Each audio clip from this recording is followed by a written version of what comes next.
बिल्कुल जो अभी भाषा पे बात हो रही है, उनकी उनके स्टेटमेंट पे बात हो रही है, तो सबसे पहले तो उन्होंने माफी मांगी। माफी मांगने की जरूरत थी, क्योंकि हम इस बात को ऐसे ही रिजेक्ट नहीं कर सकते हैं कि ऐसा तो ऐसे तो हमारे बिहार में लोग बोलते ही हैं। ऐसी ऐसी भाषाएं कॉमन है। बच्चे जो हैं एफ वर्ड यूज करते हैं, जैसे हमारे ही स्टूडेंट्स हैं, वो एफ एफ यूज करते होंगे अपने बोलचाल कन्वर्सेशन में। लेकिन बीइंग अ टीचर में हम अगर ऐसा करने लगे तो दिक्कत है ये, राइट। तो ये इसको नॉर्मलाइज करना तो बिल्कुल भी सही नहीं है कि आमतौर पे कॉमनली ऐसे लोग बोलते हैं, जैसे गालियों का इस्तेमाल करके बिना किसी रीजन से। हम कई बार ऐसे अपने मित्र, अपने घर में अपने पिताजी से भी मैं जब बात करती हूँ, तो कई बार हम देखते हैं कि वो ना चाहते हुए उनकी उनकी भाषा में ये शामिल है कि वो उस शब्द का इस्तेमाल करते हैं। उन्हें याद तक नहीं रहता कि वो अपनी बेटी से बातचीत कर रहे हैं। हम बहुत ही नॉर्मली कहते हैं, लेकिन हम इसको जस्टिफाई बिल्कुल नहीं कर सकते हैं कि ये तो ये भाषा में है, ये ऑलरेडी ये चलन में है। लेकिन आप एक रिस्पॉन्सिबल पोजीशन पे बैठ करके इस तरह से बातचीत नहीं कर सकते। दूसरी बात है कि किस चीज पे बात कर रहे हैं। जैसे सुबह में एक कोई महिला नेता हमसे बातचीत करने के लिए एक महिला ने फोन किया मुझे। तो उन्होंने बोला कि दिव्या जी, ऐसा कुछ हो गया है, उस पे बात करने के लिए, उस पे नीतीश जी इस तरह से बात करेंगे। उस पे मतलब किस पे? आप तो कम से कम खुल के बोलिए, उस पे मतलब क्या? आप हम्म। सेक्स वर्ड, आप पीरियड वर्ड, आप सेक्सुअलिटी, या सेक्स वर्ड संभोग भी बोला जा सकता है। हम इसको बहुत ही इलीट भाषा हम नहीं कह सकते हैं।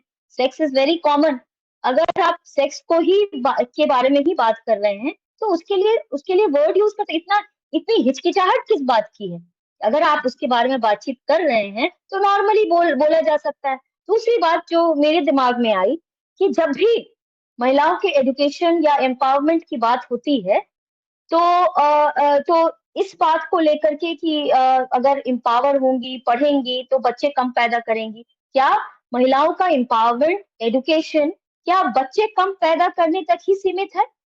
और ये उनकी जिम्मेदारी है कि कॉन्ट्रासेप्टिक यूज करें, है ना? कॉन्ट्रासेप्टिक के बारे में भी उन्होंने बात नहीं की। उनका भी सोचना ये है कि दो महिला पुरुष अगर संबंध में आते हैं शादी के बाद, तो उन्हें कॉन्ट्रासेप्शन लेने की जरूरत नहीं है। वो एक पॉइंट पे वो बाहर निकाले, इस तरह से बात कर रहे थे, इजैकुलेशन के बारे में बातचीत कर रहे थे वो। तो कॉन्ट्रासेप्शन के बारे में वो खुल के नहीं बोल रहे हैं कि कॉन्ट्रासेप्शन लेना महिलाओं की ही जिम्मेदारी नहीं है, आप पुरुषों की भी जिम्मेदारी है। तो उसके बारे में बातचीत उन्होंने नहीं की। तीसरी बात जो अभी संजीव जी बोल रहे थे कि ये बहुत ही प्लान्ड है, महिलाओं का इस्तेमाल किया जा रहा है।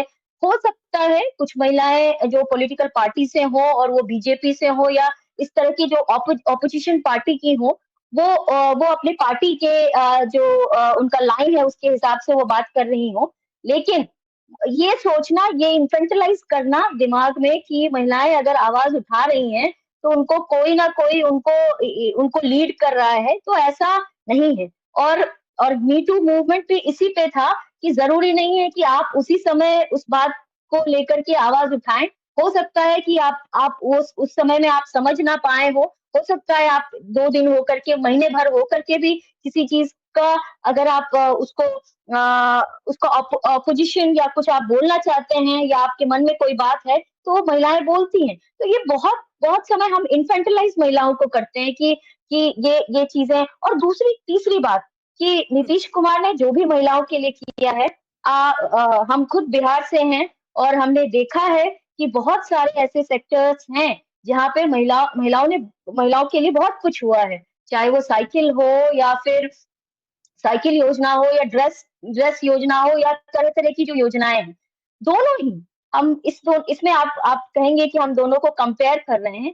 दोनों दोनों ही उस मोड में रहते हैं कि चाहे वो अभी रिजर्वेशन बिल को लेकर के, वंदन बिल जो आया है उसको लेकर के प्रधानमंत्री मोदी जी बोल रहे हैं कि हमें भगवान ने ये काम करने के लिए भेजा है।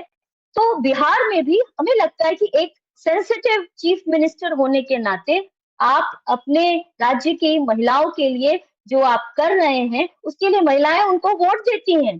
सास ज उठ-उठ के महिलाएँ वोट देती हैं। हर बार वो जीत करके आते हैं, तो वो बस जाति समीकरण की वजह से जीत के नहीं आते हैं। इर्रेस्पेक्टिव ऑफ कास्ट महिलाएँ उनको वोट करती हैं। जो आदमी महिलाओं के प्रति इतना सेंसिटिव हो, तो उनकी सारी बातें अब हम हनी सिंह से एक्सपेक्ट नहीं करेंगे। हम ये जो भोजपुरी सिंगर हैं, खेसारी लाल यादव और एक और जो हैं, कौन से सिंह पवन हैं, सिंह, मुझे याद नहीं आ रहा। पवन सिंह। तो हाँ, पवन सिंह, तो उनसे हम एक्सपेक्ट नहीं कर रहे हैं। हम वैसे चीफ मिनिस्टर से एक्सपेक्ट कर रहे हैं, जो हमारे प्रति ज़िम्मेदार हैं, हमारे प्रति सेंसिटिव हैं, तो उनको अपनी भाषा, इसको सिंबॉलिक वायलेंस भी का ये उनसे गलती हुई है, बिल्कुल संजीव जी ने सही कहा कि मैं अपने एग्ज़ाम्पल में अपने घर में अपने पिताजी को भी लेकर के आपको दे सकती हूँ, कि वो उनके मन में वो अपनी बेटियों को पढ़ाएँ और उनको आगे बढ़ाने के लिए सब कुछ किया उन्होंने। लेकिन जब उन भाषा की बात आती है, तो कभी-कभी मुझे लगता है कि इस पे काम करने की ज़रूरत है और ये काम करने और जेंडर सेंसिटिव होना, भाषा के ऊपर सेंसिटिव होना, ये भी काम है कि आप खुद को सेंसिटाइज़ करें।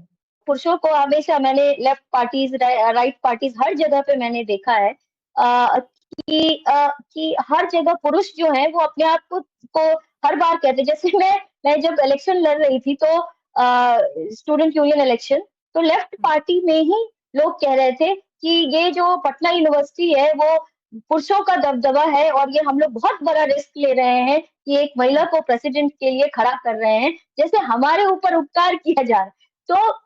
दूसरी बात ये कि जो जो नीतीश कुमार तो मेन स्ट्रीम लीडर हैं, हमने कई ऐसे लीडर्स को देखा है जो अपने आप को प्रोग्रेसिव और बहुत ही प्रगतिशील कहते हैं। वो लोग भी अगर बात करते हैं, तो ये जो आप ज़्यादा अगर एलीट यूनिवर्सिटी से हैं, तो एफ वर्ड होता है और जैसे पटना यूनिवर्सिटी और और भी यूनिवर्सिटी में जाएँगे, तो वो उनकी अलग भाषा होती है। लेकिन जितनी भी भाषा जो जो बातचीत में वो इस्तेमाल करते हैं, वो बहुत ही पैट्रियार्कल, वायलेंट भाषा है और वायलेंट भाषा भाषा को हम लोग जस्टिफाई नहीं कर सकते। इसके लिए कर क्या सकते हैं, वो हम लोगों को सोचना होगा कि कैसे ये हम लोग सेंसिटिव तरीके से, जैसे दलितों को लेकर के जिस तरह की भाषा इस्तेमाल की जाती है, लेकिन अभी जब हम अपने आप को अनलर्न करने के प्रोसेस में हैं, जो हम अपने घरों में जो अपर कास्ट से आते हैं, जो अपने घरों में आम बात है कि आप जिस तरह से आप यूज़ करते हैं एक कास्टिस्ट टर्म, वो बहुत कॉमन है। वहाँ पे रहते हुए आप नहीं जान सकते हैं